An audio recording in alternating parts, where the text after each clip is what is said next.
Hello, नमस्कार दोस्तों। स्वागत है आप सभी का हमारे official YouTube channel JMD classes पे। तो आज हम कक्षा 10 के पहले चैप्टर रियल नंबर यानी कि वास्तविक संख्या के बारे में पढ़ेंगे, जो परीक्षा के लिहाज से बहुत ही इम्पोर्टेंट प्रश्नों को हम हल करेंगे, जो आपके आने वाली परीक्षा 2026 में काम आएगी। चलो दोस्तों, तो सबसे पहले हम ये जान लेते हैं कि हमारे मैथ के चैप्टर्स या बुक से जो सवाल आते हैं वो परीक्षा में कितने सवाल किस प्रकार के आते हैं, सबसे पहले हम उस पर चर्चा करेंगे। फिर वन बाय वन करके 20 से 25 क्वेश्चनों को हम पढ़ेंगे, जो आपके परीक्षा में बेहद महत्वपूर्ण है और यही प्रश्न परीक्षा में आएंगे। चलो दोस्तों, शुरू करते हैं। सबसे पहले हम बात करते हैं अगर प्रश्नों की, तो सबसे पहले जो प्रश्न आता है वो आता है 20 नंबर का बहुविकल्पीय प्रश्न। ठीक है, तो प्रश्नों की जो संख्या होती है एमसीक्यू, सबसे यहाँ सब्जेक्ट डाल देते हैं। सब्जेक्ट जो है वो है मैथ का, बेटा मैथ सब्जेक्ट है हमारा। और जो डेट है आज की, आज डेट जो है वो है 13 अक्टूबर 2025। इस डेट पे हम पढ़ रहे हैं आज। और ये बहुविकल्पीय जो टाइप के प्रश्न होंगे यानी कि एमसीक्यू प्रश्न जो होंगे, एमसीक्यू जो प्रश्नों की संख्या होगी वो होगी 20, और इसके जो नंबर होंगे, अंक आपको कितने मिलेंगे, वो 1 नंबर मिलेंगे, यानी कि 20 into 1 is equal to 20 number के होंगे। उसके बाद अति लघु जो प्रश्न होंगे यानी कि शॉर्ट प्रश्न होंगे, अति लघु ऐसे लिख देते हैं, अति लघु प्रश्न, अति लघु प्रश्न जो होंगे बेटा, उन प्रश्नों की जो संख्या है वो 6 होगी। जो प्रश्न होगा वो प्रत्येक प्रश्न 2 नंबर का होगा, यानी कि 6 × 2 इज इक्वल टू 12 होगा। और उसके बाद में दूसरा जो प्रश्न आएगा, तीसरा जो प्रश्न आएगा, ये 2 प्रश्न हो गए। ये तीसरा जो प्रश्न है वो आपका आएगा लघु उत्तरीय प्रश्न। अब ये जो लघु उत्तरीय प्रश्न आएंगे, इन प्रश्नों की संख्या 5 होगी और टोटल जो नंबर होगा वो 4 होगा। तो 5 × 4 इज इक्वल टू 20। और अब बात करते हैं चौथे जो टाइप का प्रश्न आएगा, वो प्रश्न आएगा दीर्घ उत्तरीय प्रश्न। दीर्घ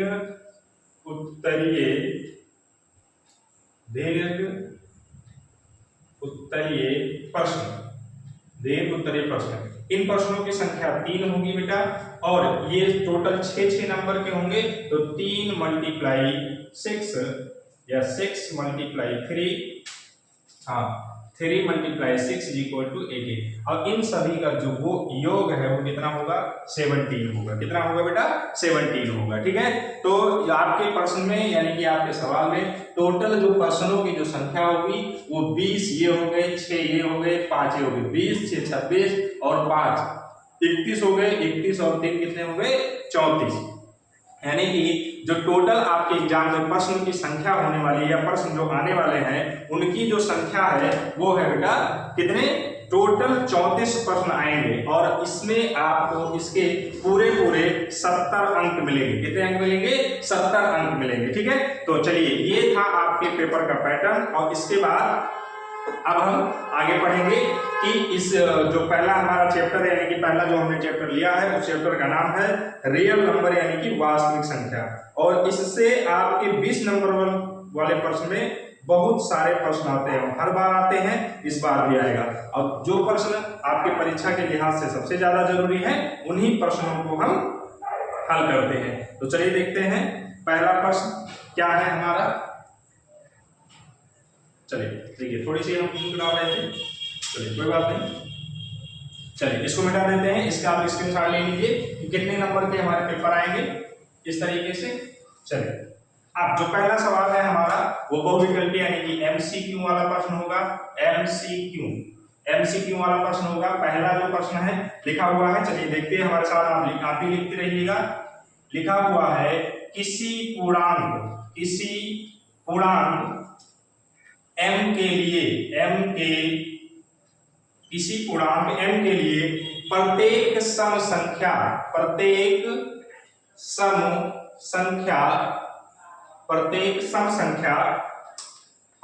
सम पूर्णांक लिखा है, प्रत्येक सम पूर्णांक प्रत्येक सम पूर्णांक निम्नलिखित रूप में होता है। निम्नलिखित रूप में होता है। निम्न रूप में होता है। तो देखिए इसके लिए क्या दिया गया है।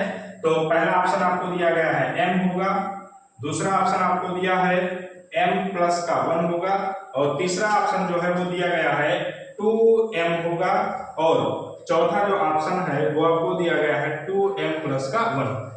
अब देखिए, अब आप इसको कैसे बता सकते हैं कि इसमें से किसी पूर्णांक m के लिए प्रत्येक सम पूर्णांक यानी कि जितने भी नंबर हमारे आए वो सभी क्या होने चाहिए, सम होने चाहिए। तो वो उसके लिए m अकेले होगा, तो m का मान एक पूर्णांक एक ही रख दिया जाएगा तो नहीं होगा। अगर एक कोई हमने मान लिया 1 2 3 4 पूर्णांक हो गया और उसमें हमने एक जोड़ दिया तो एक कभी सम आ सकता है, कभी भी सम आ सकता है।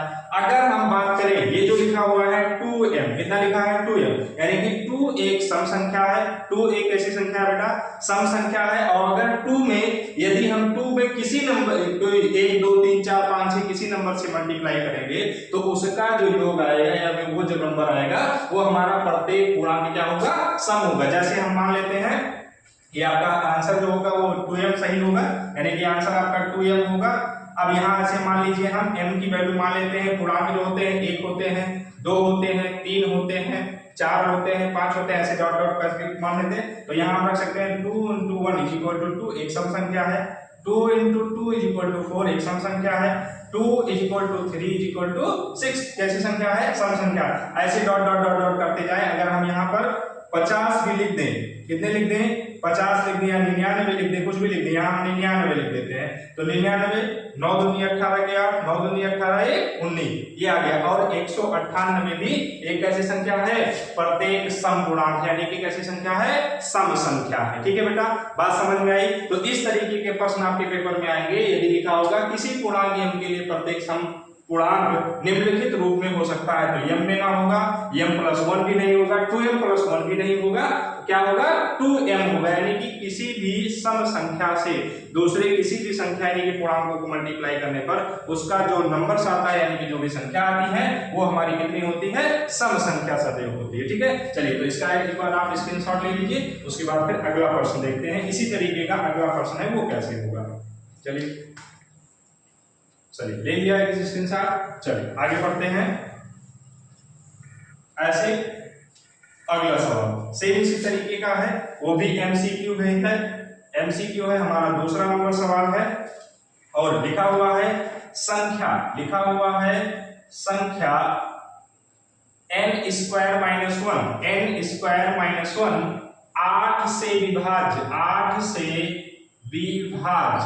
8 से विभाज्य होती है।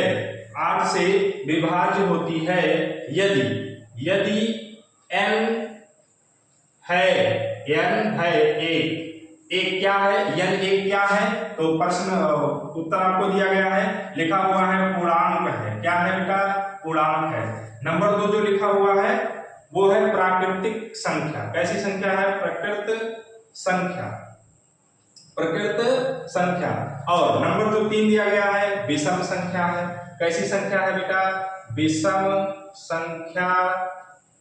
विषम संख्या है। और चौथा जो ऑप्शन दिया गया है, चौथा जो ऑप्शन है उसका नाम है सम संख्या। क्या है, सम संख्या। तो कौन सा हो सकते हैं, तो आपका जो आंसर होगा इसमें से वो होगा विषम संख्या। कौन सी संख्या होगी, विषम संख्या। जैसे आप यहाँ यदि कोई भी n का मान रखिए वो कौन सी संख्या होगी, विषम संख्या। ऐसे हम आप समझ लेते हैं कि वो 8 से विभाज्य है कि नहीं, ये आपको दिया गया है। अब इसमें हम n = विषम संख्या रखते हैं।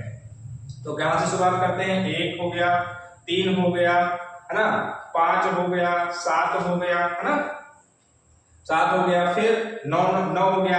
विषम संख्या केवल रखनी है, कौन सी संख्या रखनी है, विषम संख्या। 9 हो गया, 11 हो गया। तो यहां से बात करते हैं तो 1 से एक का है तो 1 का 1 सॉल्व करो 0 आ जाएगा। तो 0 8 से विभाज्य है, उससे कोई मतलब है नहीं। तो 1 से नहीं 3 से शुरुआत करते हैं, तो यहाँ 3 का स्क्वायर माइनस 1, तो 3 का स्क्वायर 9 माइनस 1, तो कितना आ गया 8, और 8 से क्या होता है विभाज्य होता है। दूसरी संख्या यदि हम 5 रख दें तो 5 का स्क्वायर माइनस 1, यानी कि 5 का स्क्वायर 25 माइनस 1, आंसर कितना आएगा 24। 24 भी 8 से क्या है विभाज्य है, 8 से क्या है विभाज्य है, 3 आ जाएगा 0 आ जाएगा, ठीक है 8 से विभाज्य है। आगे यदि हम 7 रख दें तो 7 का स्क्वायर माइनस 1, 7 का स्क्वायर होता है 49 माइनस का 1, आंसर 1 चला जाएगा, बचेगा 48। 48 जो है वो 8 से क्या है विभाज्य है। तो अगर इस तरीके का कोई प्रश्न होगा तो लिखा होगा संख्या n स्क्वायर माइनस 1 8 से विभाज्य है यदि एक संख्या है।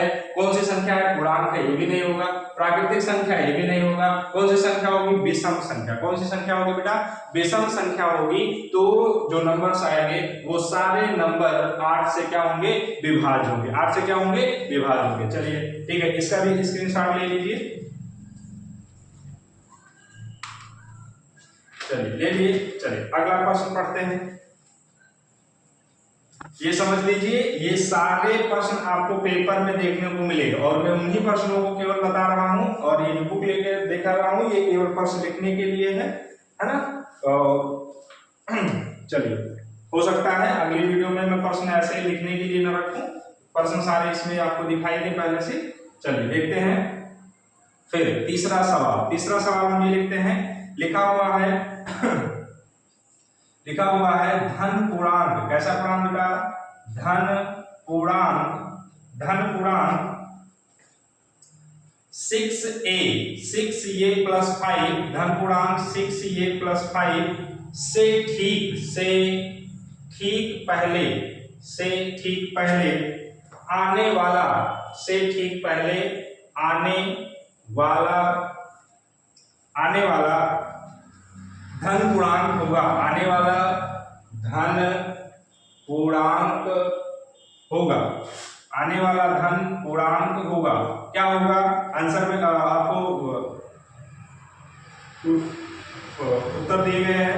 कौन सा उत्तर है, 5a प्लस का 4 होगा, कामा दूसरा दिया हुआ है 6a प्लस का 4 होगा। तीसरा उत्तर दिया गया है आपको कि 15a प्लस का 5 होगा।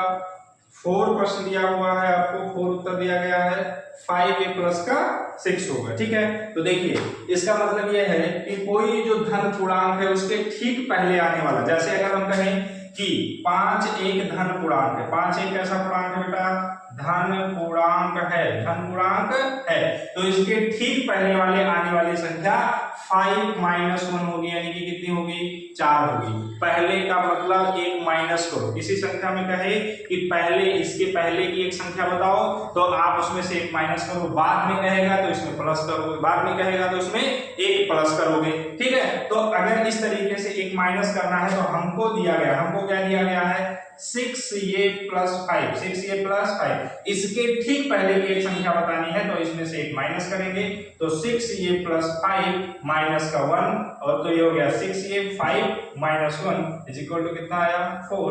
तो हमारा आंसर होगा 6a प्लस का 4। तो धन पूर्णांक 6a प्लस 5 से ठीक पहले आने वाला धन पूर्णांक जो होगा वो होगा 6a प्लस का 4।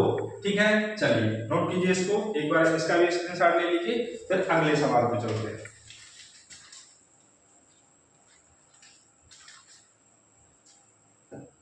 चलिए मिटाते हैं अगला सवाल।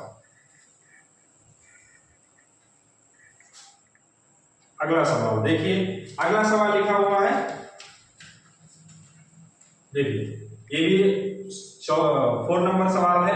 लिखा हुआ है यदि 65 और 117 के HCF को 65m माइनस 1 माइनस 117 के रूप में व्यक्त किया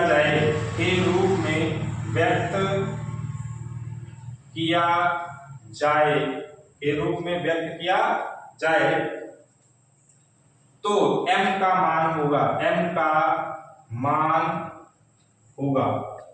इसका मान होगा बेटा m का। आपको आंसर दिया गया है, a में दिया गया है 4 होगा, b में दिया गया है 2 होगा, c में दिया गया है 1 होगा और d में दिया गया है कि 3 होगा। क्या होगा बेटा? 3 होगा। ठीक, चलो अब देखिए प्रश्न को एक बार दोबारा पढ़ते हैं, क्योंकि प्रश्न को बार बार पढ़ने से ही आपको समझ में आएगा कि करना क्या है। एक बार दोबारा पढ़िए। यदि 65 और 117 के एचसीएफ, यानी कि इसके जो एचसीएफ है उसको इस रूप में उसने लिखा है, उसको किस रूप में लिखा है? इस रूप में उसने लिखा है। ठीक है, तो इस रूप में लिखा है तो सबसे पहले हम 65 और 117 का एलसीएम निकाल लेते हैं। जो एलसीएम आएगा वो किसके बराबर होगा? इसके बराबर होगा, क्योंकि उसने पहले से कहा है कि इन दोनों का जो एलसीएम है, इन दोनों का जो एलसीएम है वो इसके क्या होगा? बराबर होगा, या इसके रूप में लिखा गया है। तो सबसे पहले इसका हम एलसीएम निकाल लेते हैं। तो इसका एलसीएम निकालने के लिए क्या करते हैं? यहाँ लिख दीजिए हल। क्या लिख दीजिए? हल। इसका और इसका, यानी कि 65 और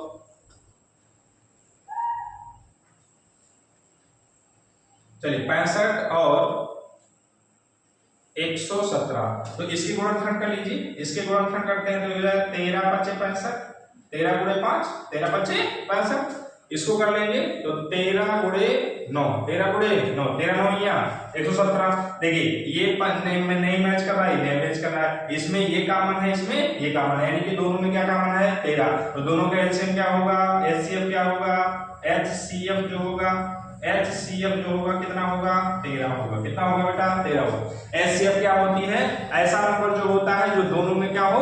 कॉमन हो। दोनों में क्या हो? कॉमन हो, वही हमारा इनका गुणनखंड कीजिए। गुणनखंड हमने किया 13 × 5 13 × 5 = 65। इसको अभी 9 लिखा है, इसको हम 3 भी लिख सकते हैं। 3 × 3 3 3 का 9 त्रियम 117, यानी कि 13 9 या 117, ऐसा भी हम लिख सकते हैं। लेकिन इसका ऐसा लिखिए तो इसमें देखिए ये 3 इसमें भी नहीं है, 3 इसमें भी नहीं है, तो इसका एचसीएफ नहीं होगा, एचसीएफ नहीं होगा। 5 इसमें भी नहीं, 5 इसमें, 13 इसमें 13 इसमें, तो दोनों का एचसीएफ क्या होगा? 13 होगा।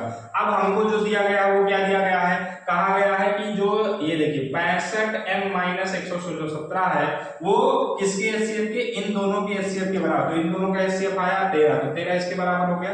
अब देखिए ये 65 हो गया, 65m = ये 13 लिखा हुआ है, ये इधर जाएगा तो प्लस का हो जाएगा, यानी कि 117। 117 और 13 को जोड़ोगे कितना आएगा? कितना आएगा बेटा? 7 3 10 और ये 130 हो जाएगा। कितना हो जाएगा? 130 हो जाएगा। कितना हो जाएगा?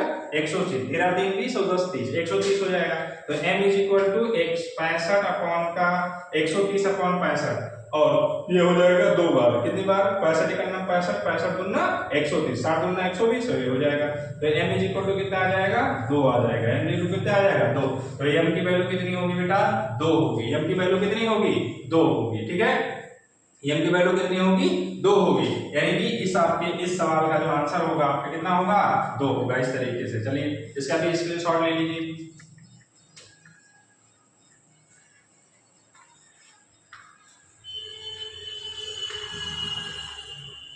चलिए अगला सवाल।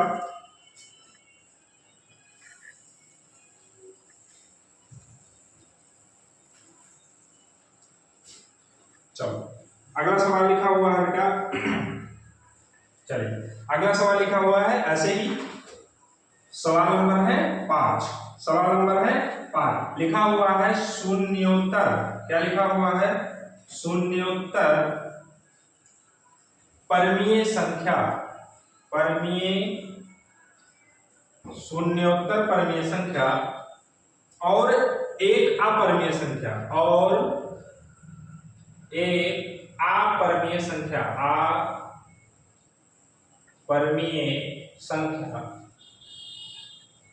अपरमीय संख्या का अंतर होता है, का अंतर होता है, का अंतर होता है, का अंतर होता है। अब ऑप्शन में दिया गया है, पहला ऑप्शन दिया गया, देखो ये ऑप्शन ही बहुत सारे बढ़िया होते हैं समझने के लायक, नहीं तो ऐसे समझ नहीं पाओगे, कुछ लगाना नहीं है इसमें, केवल बताना है।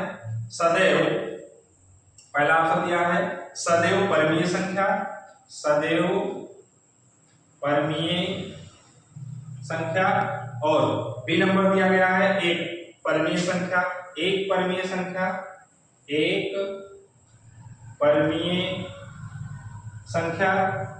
दूसरा जो है, दूसरा दिया गया बेटा एक अपरिमेय संख्या, एक अपरिमेय संख्या, एक अपरिमेय संख्या। और डी नंबर दिया गया है इनमें से कोई नहीं, इनमें से कोई नहीं, इनमें से कोई नहीं, इनमें से कोई नहीं, इनमें से कोई नहीं। तो देखिए क्या हो सकता है, देखिए क्या कहा है, एक शून्योत्तर परिमेय संख्या। तो शून्य एक परिमेय संख्या है, शून्य है, क्या है, शून्य है। दूसरी बात, और एक अपरिमेय संख्या। तो एक अपरिमेय संख्या कोई भी हम लिख देते हैं √2। क्या लिख सकते हैं, √2। √2 एक अपरिमेय संख्या, ये परिमेय संख्या।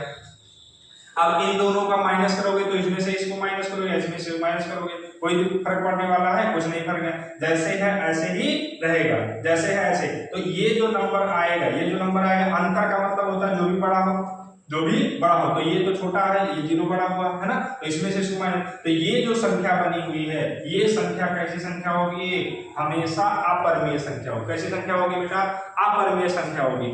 यानी कि अपरिमेय जो संख्या है, यदि उसमें कोई चीज प्लस करो तब भी वो अपरिमेय, माइनस करो तब भी अपरिमेय, गुणा करो तब भी अपरिमेय, डिवाइड करो तब भी अपरिमेय, तब भी क्या, अपरिमेय। यानी कि परिमेय ऐसी संख्या है जिसमें चाहे प्लस करो, चाहे माइनस करो, चाहे मल्टीप्लाई करो, है ना, तो उसमें वो सभी संख्याएं, सभी में भी वो सदैव ही कैसी संख्या रहती है, अपरिमेय संख्या ही रहती है, अपरिमेय ही संख्या। जबकि अगर आप √2 गुणे √2 कर दोगे, ये दोनों अपरिमेय संख्या है, दोनों का एक साथ गुणा करोगे तब तो 4 आ जाएगा, तब तो ये परिमेय हो जाएगा, ठीक है।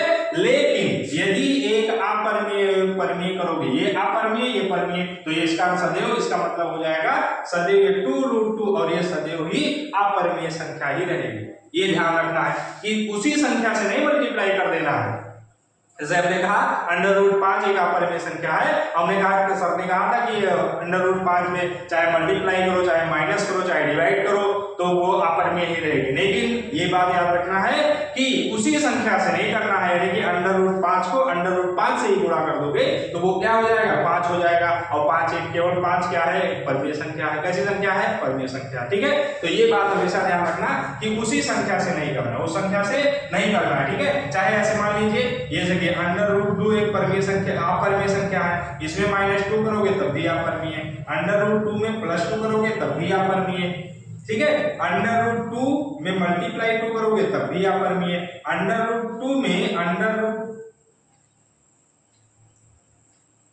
√2 से 3 कर दिए, क्या कर दिए, 3 कर दिए, तो ये भी क्या हो जाएगी, अपरिमेय संख्या। कैसी संख्या, अपरिमेय संख्या। ये सभी कैसी संख्या होंगी बेटा, अपरिमेय संख्या। कौन सी संख्या होगी, अपरिमेय संख्या, अपरिमेय संख्या, ठीक है। चलिए इसका भी स्क्रीनशॉट लीजिए, फिर आगे।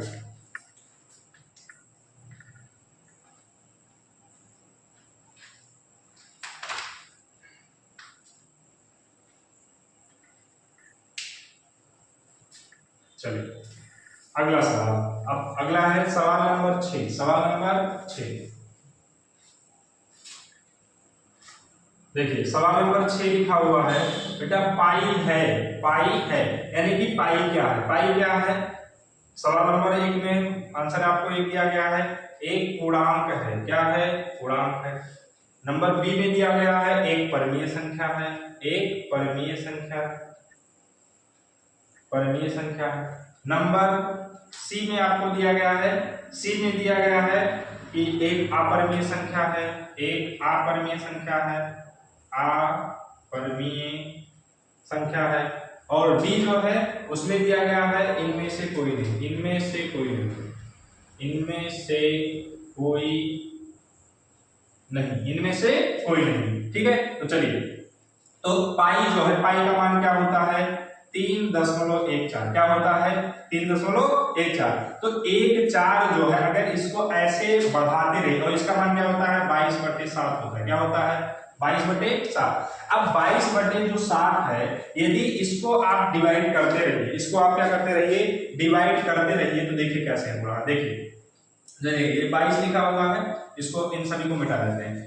देखिए 22/7 का मतलब 22 को 7 से डिवाइड कीजिए, तो 7 × 3 = 21 आ गया, या कितना बचा, 1। दशमलव लगा दिए 10, 7 इक्का 7, कितना बचा 3, दशमलव लगा था 0 कट जाएगा, 7 चौक 28, फिर कितना बचा 2, कितना बचा 2, फिर 0 बढ़ा था, 7 दूनी 14, कितना बचा 6, फिर 60 हो गया, 7 56, 7 56, 4 हो गया 40 हो जाएगा, 7 बचे 35, 7 बचे 35।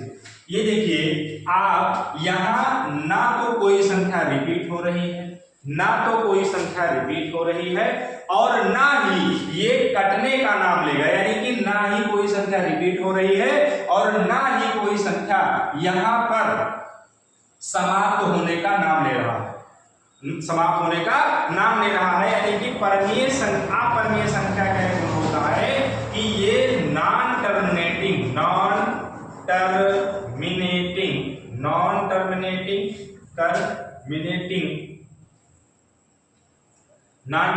होता है, नॉन टर्मिनेटिंग, ठीक है, यानी कि ना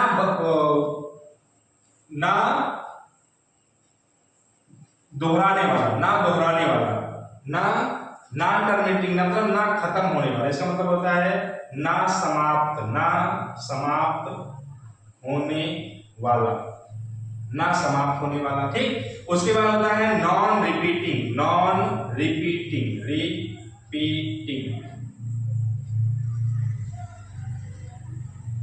इसका मतलब होता है ना दोहराने वाला,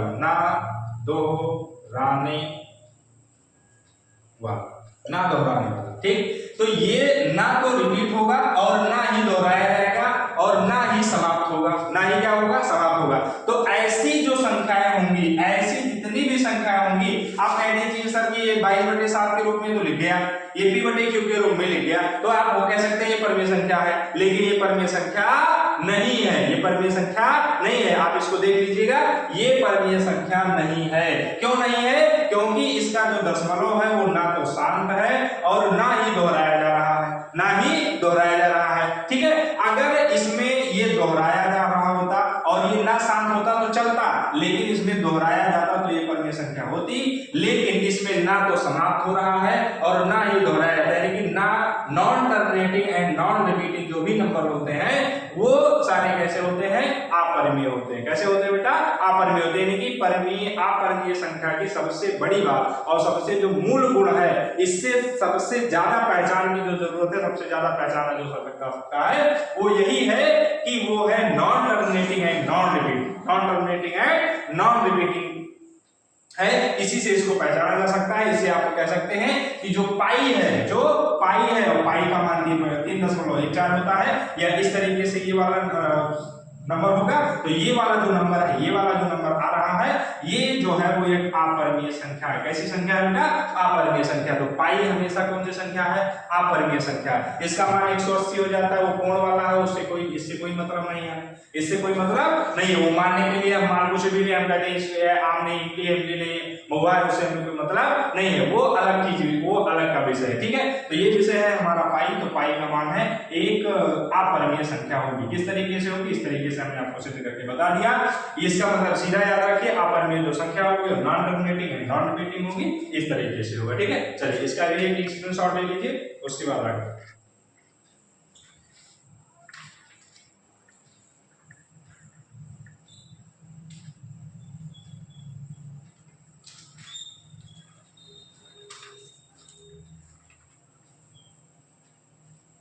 चलिए मिटा देते हैं। अगला सवाल,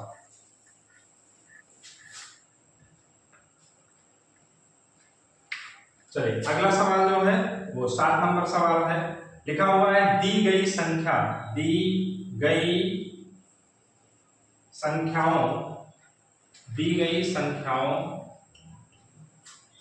संख्याओं में अभाज्य संख्या होगी। कैसी संख्या होगी बेटा? अभाज्य संख्या होगी। अभाज्य संख्या होगी। ए नंबर में लिखा हुआ है 0 होगा, बी नंबर में लिखा है 1 होगा, और सी नंबर में लिखा है 2 होगा, और डी नंबर में लिखा है 1 होगा, ठीक है। क्या होगा ये समझिए। ए नंबर देखिए, अब इसमें जो है वो कौन सी संख्या? अभाज्य संख्या। ये भी भाज्य संख्या है, ये भी भाज्य संख्या, ये भी भाज्य संख्या। तो इसमें अभाज्य संख्या कौन सी है? 2 है। कौन सी संख्या है? 2। एक क्या है? विषम संख्या। कैसी संख्या है? विषम। लेकिन जो अभाज्य संख्या यानी कि सम अभाज्य संख्या है, भाज्य संख्या तो कौन सी है? 2 है। यानी कि 2 में कई सारे गुण होते हैं, सम संख्या भी होती है, समभाज्य भी होती है और अभाज्य भी होती है। ठीक है, तो यहाँ पर आपका आंसर कितना होगा? 2 होगा। कितना होगा बेटा? 2 होगा। चलिए इसका स्क्रीनशॉट ले लीजिए। अगला सवाल,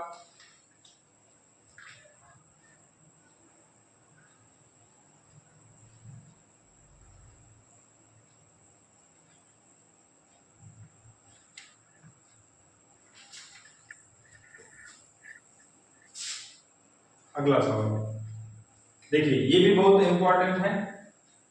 सवाल नंबर 8।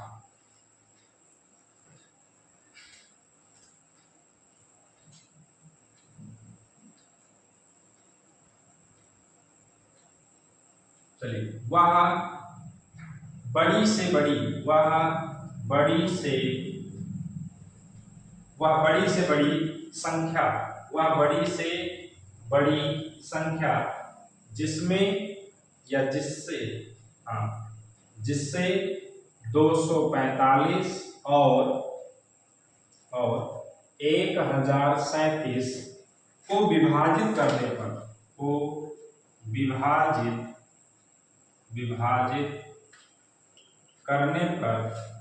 करने पर प्रत्येक दशा में शेषफल 5 प्राप्त होता है। विभाजित करने पर प्रत्येक दशा में शेषफल 5 प्राप्त होता है। 5 प्राप्त होता है तो वह संख्या होगी। क्या होगी बेटा? देखिए, ए नंबर में आपको दिया है, ए आंसर दिया है 22 होगा, ए ऑप्शन। बी वाला ऑप्शन दिया हुआ है 23 होगा, सी वाला ऑप्शन दिया है 24 होगा, डी वाला ऑप्शन दिया गया है 25 होगा। क्या होगा? 25 होगा। ठीक है, चलिए, तो जब आपको कहे बड़ी से बड़ी, क्या कहे बेटा? बड़ी से बड़ी। तो आप लोगों ने पढ़ा है, ठीक है, कि जब बड़ी से बड़ी कहता है तो इसका मतलब होता है HCF। क्या होता है? HCF। HCF का फुल फॉर्म होता है highest common factor. Highest common factor यानी कि सबसे बड़ी वाली संख्या। कौन सी? महत्तम समापवर्तक। क्या होता है? महत्तम समापवर्तक। यानी कि बड़ी से बड़ी संख्या आपको बतानी होती है, यानी कि HCF निकालना होता है। और जब HCF में कहे कि आपसे शेषफल प्रत्येक दशा में कितना प्राप्त होता है? 5। तो जो शेषफल होता है उसको सबसे पहले जिस संख्या का कह रहा है उसमें से क्या कर दीजिए? माइनस कर दीजिए। तो यहाँ लिखा हुआ है 245, 245 माइनस, यहाँ लिख देंगे हल, 245 माइनस 5 आएगा 240, 1037 माइनस का 5 आएगा 1032। अब इन दोनों का HCF निकालना है। तो HCF निकालने के लिए सीधी सी बात, गुणनखंड करने की जरूरत नहीं, बड़ा डिवाइड कर देते हैं डायरेक्ट। कैसे करते हैं? देखिए, 240 डिवाइड बाई 1032। अगर 2 का पहाड़ा 5 बार पढ़ोगे तो इतना हो जाएगा। तो 3 बार हम करते हैं। कितनी बार करते हैं? 3 बार। तो 3 बार करने से क्या होगा? 3 शून्य शून्य और 3 शून्य शून्य और 4 3 12 की तो हासिल है और 4 3 दूनी 6, 3 दूनी 6 और कितना हो जाएगा? 7, यानी कि 24 दिया, 72, 24 दिया, 72 में जोड़ दो, 2 जोड़ दो, 72 में 2 जोड़ दो 9 हो जाएगा, और 80 और जोड़ दो तो 100 हो जाएगा, 80 और जोड़ दो तो 1000 हो जाएगा। 24 चौका 96, 24 का कितना होता है? 96। 4 बार ले जाएंगे, कितनी बार ले जाएंगे? 4 बार। 4 बार ले जाएंगे, 416 के 6, 4 दूनी 8 और 9 हो जाएगा। ठीक है, 1000 इतना। ठीक, अब इतना इसको माइनस कीजिए, कितना आएगा? 2 आएगा। यहाँ 13 में 6 का कितना होगा? 7 6 13 7 आएगा। ठीक है, यहाँ बचा 9, 9 में कुछ नहीं, 72 बचा। अब 72 डिवाइड बाई कितना? 240, 72 डिवाइड बाई 240। ठीक है, अब 7 भी पढ़ना छोड़ो, 7 चौक 28, 7 त्रिक 21, 7 त्रिक 21, 3 बार ले जाओ तो 2 3 6 की 0, 7 त्रिक 21, 7 त्रिक 21, 216 हो गया। डिवाइड करो 4 आएगा, यहाँ बचा 3, 3 में गया 2 बचेगा, डिवाइड हो गया। ठीक है। अब 72 हो गया 24 तिया 72, 24 तिया 72, आंसर कट गया। किससे कटा? 24 से। आंसर कितना होगा? 24 होगा। कितना होगा? 24 से। किससे कटा? 24 से। लास्ट में किससे कटा? 24 से। तो आंसर आपका कितना होगा? 24 होगा। ठीक है, चलिए इसे शॉर्ट कीजिए। अगला सवाल,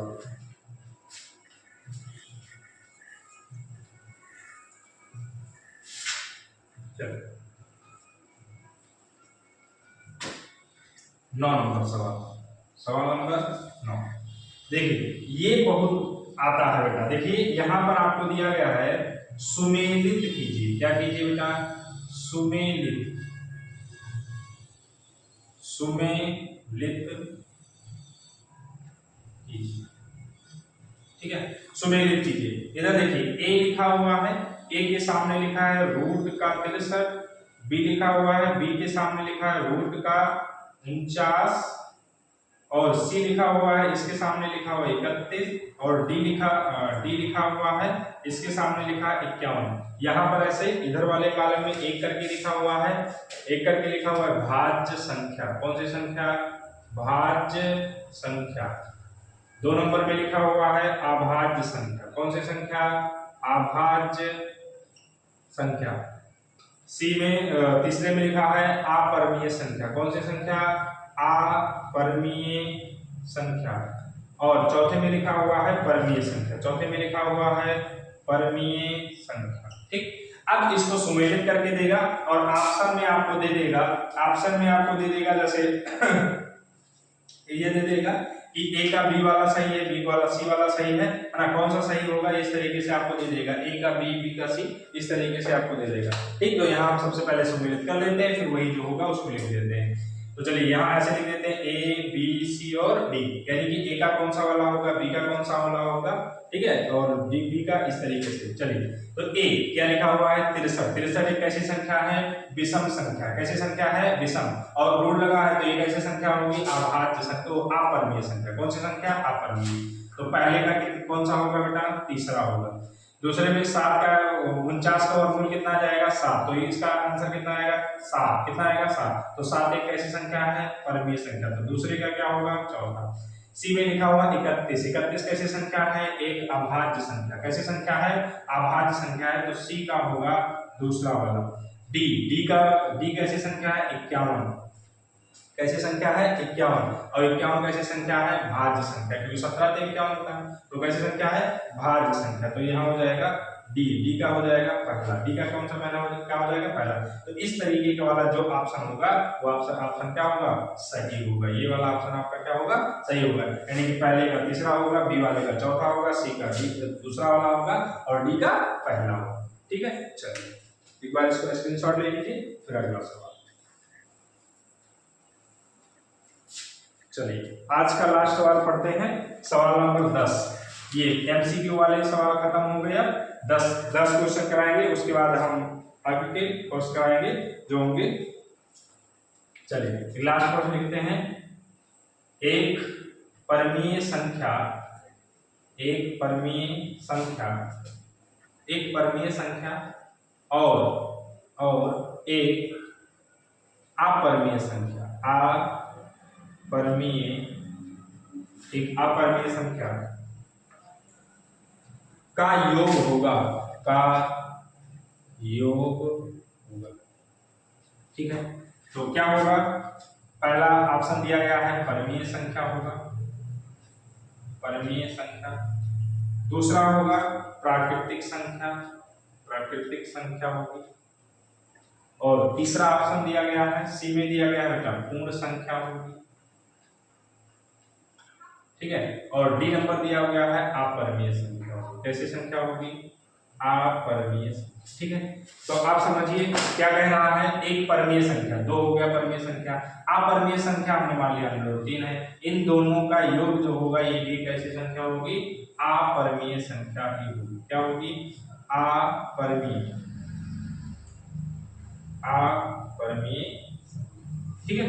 तो इसका ऑप्शन कौन सा होगा, सी डी वाला सही। कौन सा होगा, डी वाला। यानी कि कोई भी अपरिमेय संख्या है, यदि क्योंकि कोई भी परिमेय संख्या जोड़ा जाएगा तो उसका वो भी जो संख्या होगी वो अपरिमेय होगी। ठीक है, चलिए तो आज के लिए इतना ही होगा। एमसीक्यू में पहले चैप्टर से यानी कि नंबर सिस्टम से, वास्तविक संख्या से, रियल नंबर से, तो हमने 10 प्रश्न पढ़ लिए हैं। अब हम इसका आगे का पार्ट जो है वो कल कंटिन्यू करेंगे, जिसमें हम लघु उत्तरीय प्रश्न देखेंगे। ये सारे हम 1 नंबर वाले देखे थे, कल हम 2 नंबर के बात करेंगे। ठीक है, तो चलिए आज के लिए इतना ही। जय हिंद, धन्यवाद, वंदे।